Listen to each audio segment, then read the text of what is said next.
le plaisir pour moi de vous savoir nombreux à l'écoute de la radio sur TFM. Mesdames et messieurs, bienvenue dans cette édition. Voici les titres de ce journal.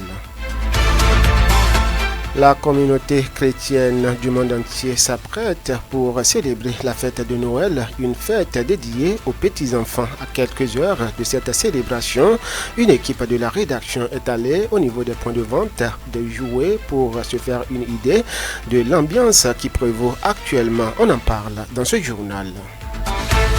Pendant ce temps, la contractualisation avec diverses sociétés dans le cadre du projet de construction d'un complexe immobilier au profit du ministère de la Justice, c'est l'une des décisions prises au cours du conclave hebdomadaire des ministres de ce mercredi 18 décembre de l'an 2024. Le point, ce sera avec Wilfried Léandre Houbedi, porte-parole du gouvernement. Et puis, le mercredi 18 décembre de l'an 2024 a connu une séance de partage d'informations sur les acquis de la conservation de la biodiversité au Bénin. La séance a eu lieu à Cotonou, une initiative de l'ONG African Parks. Les précisions sont à suivre. D'autres nouvelles au plan local et national seront également au menu, sans oublier à la boucle la revue de presse nationale, une présentation de Lukman Wowikewu. C'est là pour les grandes articulations. Bonjour et bienvenue à tous.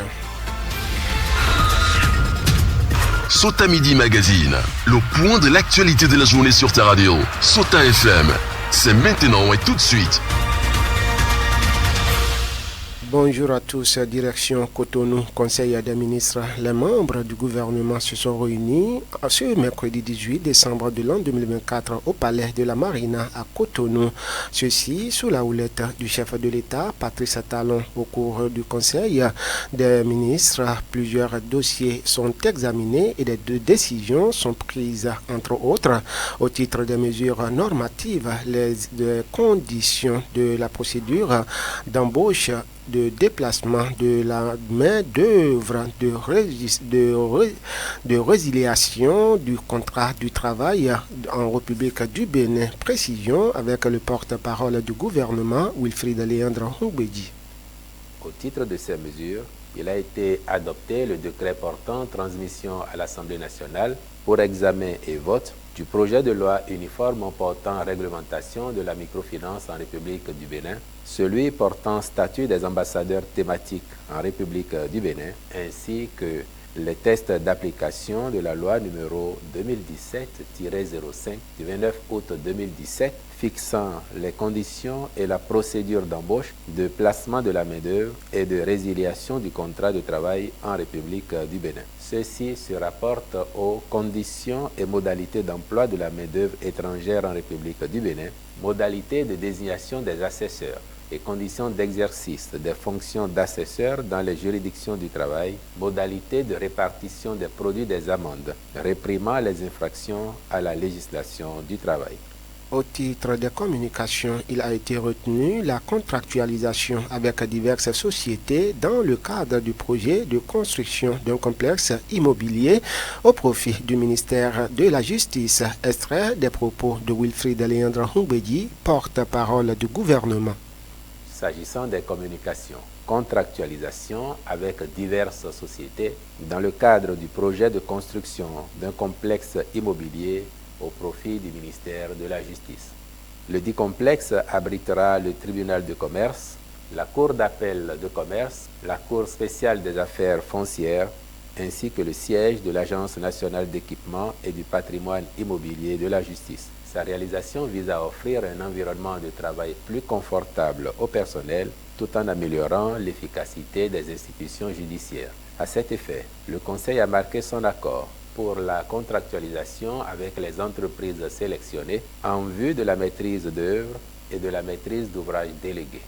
Restons toujours à Cotonou, partage d'informations sur les acquis de la conservation de la biodiversité au Bénin. C'est l'objectif d'une assise du forum d'information et d'échange sur des parcs nationaux à Cotonou ce mercredi 18 décembre de l'an 2024. C'est une initiative de l'ONG African Parks avec l'appui du ministère du cadre de vie. Le compte rendu à travers ce reportage.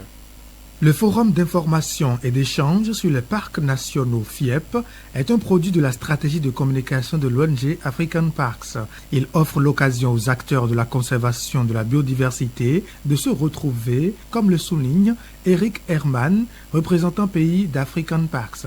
Le FIEP se veut une plateforme d'échange et de partage sur les acquis de la conservation au Bénin, les enjeux et les perspectives. En 7 ans de gestion du parc Pendiari et 4 ans pour celui du W Bénin, African Parks a obtenu de bons résultats d'après le représentant du ministre du Cadre de Vie, Abdelaziz Babamoussa. African Parks a non seulement réduit de manière significative le braconnage, mais a également mis en place une gestion inclusive. Malgré les défis posés par la situation sécuritaire et la suspension temporaire du tourisme, nos parcs demeurent des moteurs de développement communautaire, des catalyseurs de paix et des outils de résilience sociale. À cette cérémonie d'ouverture, 2 ambassadeurs des parcs nationaux ont été distingués. Il s'agit du patron de Move Bénin et du journaliste passionné des aires protégées, Angelo Amoussou. Je suis très heureux et fier, avec beaucoup d'émotion. Panel de discussion, animation de stand, art culinaire et marche sont au menu du FIEP 2024. Je vous l'avais annoncé dans le titre encore quelques jours, la communauté chrétienne des 4 coins de la planète sera en fête. Elle commémore la fête de Noël ou la Nativité. C'est une fête généralement marquée par la réjouissance des enfants et la distribution des cadeaux. À moins d'une semaine de cette célébration, quel est le pôle des préparatifs sur place ici à Malanville? Une équipe de la rédaction de Sota FM a pu faire le constat sur le terrain. Il dégage une faible affluence au niveau des points de vente des jouets. Peu de parents effectuent le déplacement pour l'achat des jouets. Dans le rang de ces derniers, l'on justifie ce manque d'affluence par la morosité économique. Suivez quelques vendeuses de jouets rencontrées sur le terrain. Les parents viennent peu à peu par rapport à l'année dernière. Nous avons constaté que les gens ne se sont pas trop manifestés cette année, puisque les parents veulent, mais ils disent qu'ils n'ont pas les moyens. Donc, à l'école, certaines écoles ont exigé les cadeaux pour les enfants. C'est cela qui a surtout motivé les parents pour se forcer à venir, sinon ils ne veulent pas, parce que tout le monde se plaint dans le pays. Que cette année, c'est surtout les jeux de construction et les ABC avec les 1, 2, 3. Les parents s'intéressent plus à ça, puisque ça éveille l'intelligence des enfants. Quelques parents qui sont venus disent qu'ils veulent des jeux qui vont aider les enfants à l'école. Et surtout les jeux de pistolet, si les enfants se donnent à ça, ils ont en tête de faire de n'importe quoi avec. Donc cette année, je n'ai pas vendu du tout pas. Le temps est dur un peu maintenant, mais les gens viennent. Il y a tous les jeux pour s'amuser avec les enfants. Il y a ABC, il y a voiture télécommande, il y a voiture simple qu'on met pile dedans, ça va couper. Il y a ginta, il y a piano, il y a game, il y a beaucoup de jeux. De ne vendre pas les pétales, les vicis, c'est pas bon pour les enfants. C'est dans l'intention de leur donner un peu la joie et de rentrer dans la nouvelle année. J'ai l'habitude de leur acheter les jouets de construction, les jouets qui peuvent les aider dans l'école, c'est-à-dire ABC. Il y a aussi les jouets qu'on peut monter, construire, faire les jeux et classer les trucs. Selon les vendeuses, il existe plusieurs types de jouets selon les âges. Profitant de notre micro, ces derniers adressent un message aux parents et aux enfants. Au micro de Modeste Sinutor et de Karim Inoussa. Nous leur demandons de venir puisque c'est une fois par an. Et c'est une manière de motiver les enfants. Et encore, il y a dans les maisons, on voit certains parents achètent pour les enfants, d'autres n'ont pas la chance d'avoir et ça amène les petits conflits au niveau des enfants. Un conseil pour les enfants, nous leur demandons d'entretenir les jouets puisque les parents disent que ça ne fait pas 2 jours avant de les détruire. Donc c'est tout comme s'ils veulent jeter de l'argent. Donc nous leur demandons d'être sages, de travailler à l'école, afin d'encourager aussi les parents à dépenser pour eux. de ne peut pas décourager. Sinon, les gens découragent que les jouets sont chers, mais il y a toutes les capacités. Ce qui veut moins cher, il y en a. Mais avec 1000 francs là, tu veux faire cadeau. Il y a un jouet qui est 250, il y a les biscuits aussi, on met ça dans le cadeau. On fait emballage avec ça, avec 1000 francs. Tu veux faire cadeau, il ne faut pas décourager. Tu dis, si tu n'as pas trouvé beaucoup d'argent là, tu ne peux pas faire cadeau à l'enfant. Sinon, si l'autre avant prend, ton avant ne peut pas prendre là, elle va décourager. Nous sommes dans la période d'achat de jouets pour les enfants et quels jouets acheter pour eux. Le psychopédagogue Auguste Land-Nyangoui dresse les critères de choix d'un jouet. On l'écoute. L'occasion d'achat de jouets ne doit pas être celle des fêtes. L'achat de jouets doit répondre à des préoccupations. Comme vous le savez, à travers le jouet, l'enfant joue. Et le jeu est un précurseur potentiel du développement du langage, des fonctions motrices, des fonctions sensorielles chez l'enfant. C'est une activité essentielle à son développement global. Son développement global, à savoir la dimension intellectuelle, la dimension affective de l'enfant, la dimension psychomotrice, comme je l'ai dit tout à l'heure, la dimension sociale, qui est l'aboutissement de tout. Il faut aussi expliquer que ce jeu permet à l'enfant d'accroître sa motivation et le plaisir d'apprendre, de développer la créativité, la capacité de résoudre des problèmes. Le jouet donc qui permet à l'enfant de mener le jeu, de faire le jeu, est d'une importance capitale. Le choix d'un jouet doit rimer avec les aptitudes de l'enfant à l'utiliser. C'est pourquoi Auguste Land-Nyangoui prodigue les conseils que voici aux parents. Extrait de ses propos. L'achat de jouets ne doit pas être lié exclusivement à l'âge de l'enfant. Il faut voir le tempérament de l'enfant, les traits psychologiques de l'enfant, le vécu de l'enfant, son être, c'est la manière dont l'enfant se comporte. On s'inspire de tous ces éléments-là pour lui acheter un jouet. En ce qui concerne donc les jouets éducatifs, académiques, ce sont des jouets qui incitent l'enfant à étudier, à comprendre des notions d'ordre mathématique liées aux outils linguistiques, voire à l'acquisition des outils linguistiques. Par exemple, on peut acheter un jouet qui fait la dictée. Donc avec ça, l'enfant peut commencer par se donner à la lecture pour pouvoir répondre aux exigences de son jouet. Les jouets mathématiques où on dit 4 plus 5, où le jouet t'impose certains calculs. Alors cela amène l'enfant donc à développer donc des aptitudes dans ce sens. Les jouets qui donnent de la détonation par exemple ne sont pas des jouets achetés. Les fusils tous azimuts qu'on achète aux enfants développent chez certains l'agressivité, la violence. Et c'est sur ce conseil que nous marquons une courte pause. Sota Info Midi, le point de l'actualité sur ta radio.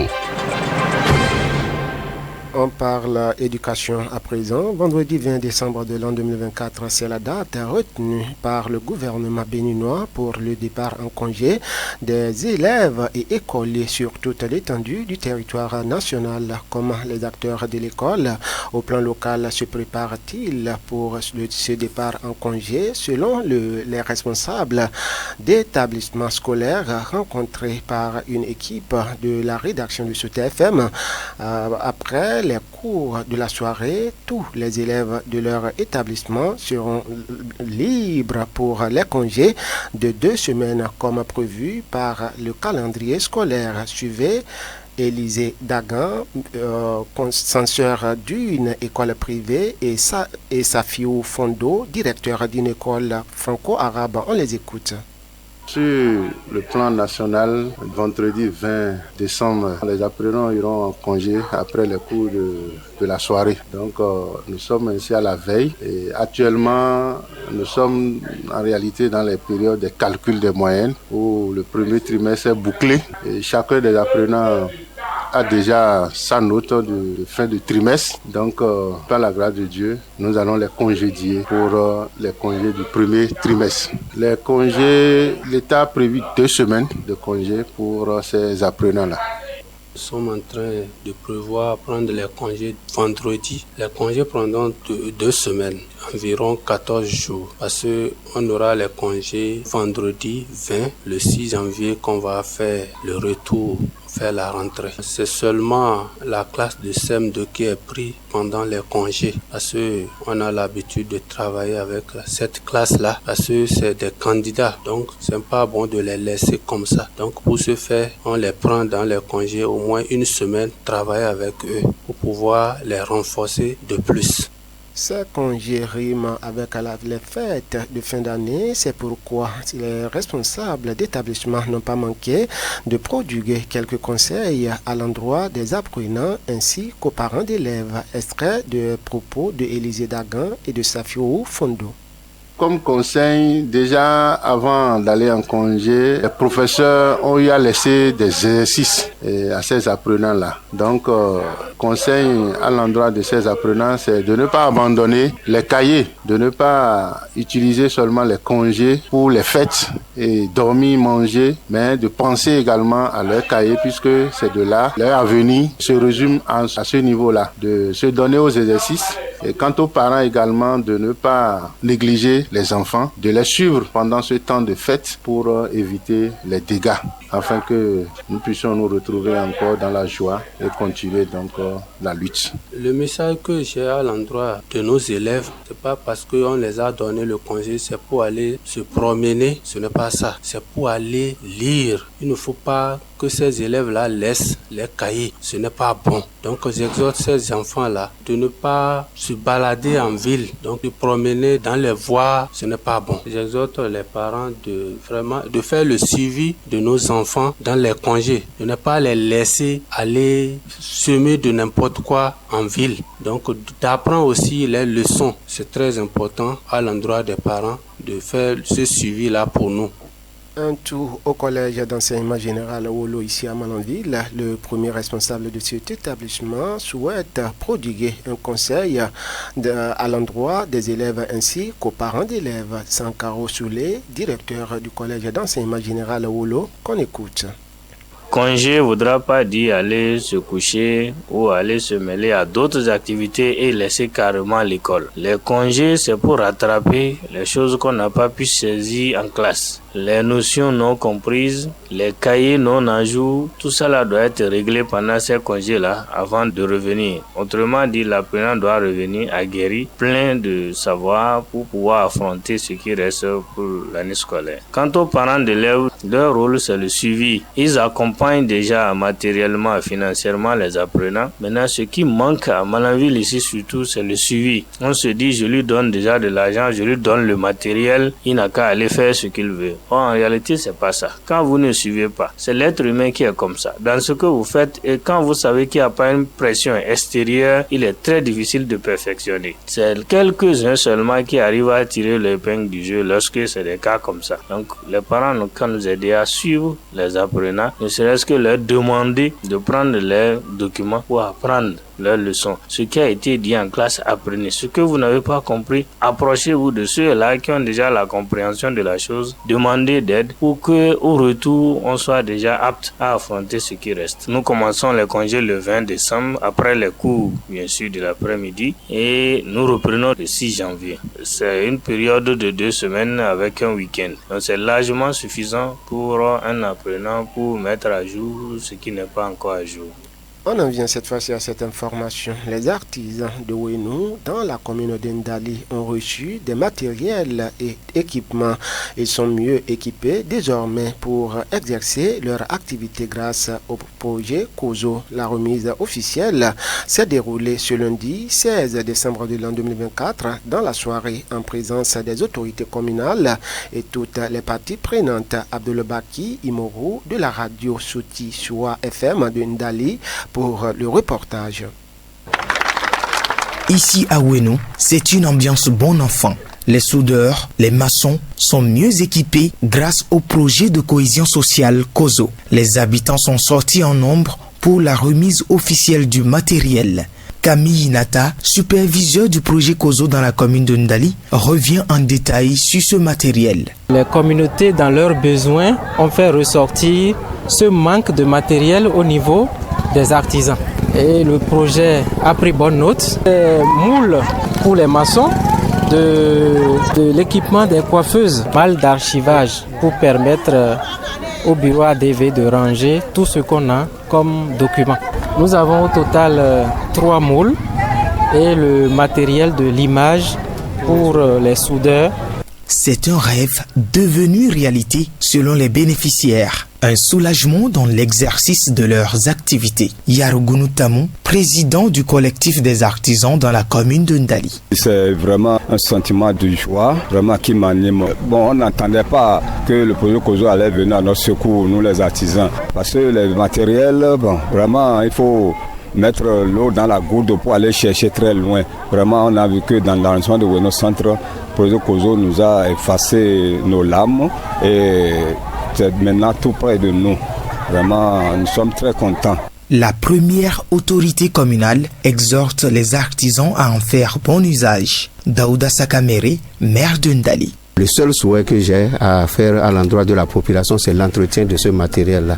Sur les 5, c'est un seul arrondissement qui bénéficie du projet COSO. Compte tenu de ce que nous allons faire comme entretien au niveau de ce matériel, je crois que les autres arrondissements qui n'avaient pas la chance de profiter du projet puissent en bénéficier. Et nous qui en avons bénéficié, nous aurons encore une autre phase pour le bien-être de nos populations. Les équipements sont installés et testés par l'entrepreneur sous le regard de toute la population. On installe à présent la revue de presse nationale, une présentation de Lukman Borukiou. Suivez la revue de presse sur Souta FM. Amis de la plume et du papier, mesdames, messieurs, bonjour. Dans l'actualité ce jeudi un peu maigre, démarrons avec cette alerte du quotidien Le Matinal. Au Bénin, introduit le journal, les fêtes de fin d'année riment avec le développement de déviances telles que la contrefaçon des produits de diverses natures, notamment les produits alcoolisés. En effet, le Matinal explique que dans la nuit du jeudi 12 décembre 2024, au quartier Plateau, municipalité d'Aboumé-Calavi, une intervention de la police républicaine a conduit à l'interpellation de 2 individus impliqués dans la fabrication et la distribution de boissons alcoolisées contrefaites, dont des liqueurs et des champagnes. L'opération fait suite à une plainte déposée par des citoyens ayant signalé l'existence d'un réseau actif dans la production et la vente des produits illicites, rapporte le quotidien qui indique que grâce à une mobilisation rapide et coordonnée des forces de l'ordre, des renseignements ont été recueillis permettant l'interpellation de 2 motocyclistes transportant des bouteilles douteuses. Lors de leur interrogatoire, les suspects ont rapidement reconnu que les produits qu'ils transportaient étaient contrefaits, conduisant ainsi à la saisine de 136 bouteilles de liqueur de champagne falsifiées, relate le Cana qui alerte qu'en cette période de fête de fin d'année, des liqueurs frulatées circulent au Bénin. Pendant ce temps, au chapitre politique, Matin Libre fait constater que malgré la réforme du système partisan, des partis fantaisistes se créent toujours. Elle était censée mettre un terme à la pléthore de partis politiques au Bénin, mais ces derniers temps, souligne le quotidien, 2026 s'approchant, on assiste à une recrudescence de création de partis politiques. Tout laisse penser que les vieux démons sont de retour, redoute Matin Libre. De son côté, dans la suite, Dynamisme Info évoque la situation de Ricky Amadougou et de Joël Aïvo. 2024 se referme sans lueur d'espoir, s'inquiète mon confrère. Jeté en prison pour de présumés faits en rapport avec les élections, Ricky Amadougou et Joël Aïvo, malgré les appels des juridictions internationales pour leur libération, sont maintenus derrière les barreaux, observe Dynamisme Info qui relève que la loi d'amnistie et ou l'abandon des peines initiées par les députés de l'opposition n'a pu prospérer pour sortir de la situation. Ces 2 contradicteurs du régime de la rupture. Faisant preuve de mauvaise foi, les parlementaires du pouvoir se montrent moins disponibles pour se pencher pour les requêtes en vue de leur sortie de prison. Appelé au secours, le gouvernement fait la sourde oreille, critique le journal pour lequel 2024 se referme ainsi, sans lieu d'espoir. Par contre, dans le reste, il y a de l'espoir pour les travaux de voirie et d'assainissement et construction d'équipements sociaux communautaires. L'autre quotidien annonce des chantiers dans 7 des 12 communes chef-lieu de département. C'est pour bientôt, précise le journal. La même publication, c'est-à-dire l'autre quotidien, renseigne qu'à la rencontre annoncée du président Patrice Talon avec ses ministres conseillers ce jour, il est attendu la désignation du coordonnateur du collège des ministres conseillers. Et parlant des ministres conseillers pour ainsi finir, Dynamise Info relève la compétence des acteurs nommés comme l'autre critère qui alimente toutes les polémiques. Les autres détails à lire dans les colonnes du quotidien.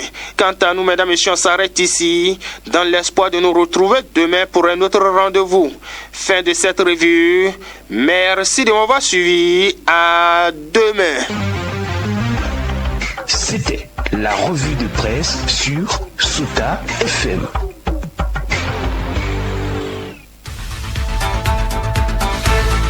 Ce sera tout également pour ce journal, mais avant de vous faucher compagnie, voici le rappel en titre. La communauté chrétienne du monde entier sera prête pour célébrer la fête de Noël, une fête dédiée aux petits-enfants. À quelques heures de cette célébration, une équipe de la rédaction de Sota FM est allée au niveau des points de vente de jouets pour se faire une idée de l'ambiance qui prévaut actuellement. On en a parlé dans ce journal. Pendant ce temps, la contractualisation avec diverses sociétés dans le cadre du projet de construction d'un complexe immobilier au profit du ministère de la Justice. C'est l'une des décisions prises au cours du conclave hebdomadaire des ministres de ce mercredi 18 décembre de l'an 2024. Vous avez suivi les éléments sonores. Et puis, le mercredi 18 décembre de l'an 2024 a connu la séance de partage d'informations sur les acquis de la conservation de la biodiversité au Bénin. La séance a eu lieu à Cotonou, une initiative de l'ONG African Parks. Les précisions, vous avez suivi. Ce sera tout pour ce rendez-vous informatif. Merci de nous avoir suivis. J'ai bénéficié de la collaboration technique de Aboubakar Doko à l'édition Fawzia Tassoulé. Présentation Ousmane Tinola. Belle journée à chacun et à tous. C'était Sota Midi Magazine, le rendez-vous informatif de la mi-journée sur Sota FM, la radio de l'espoir. Merci pour votre fidélité.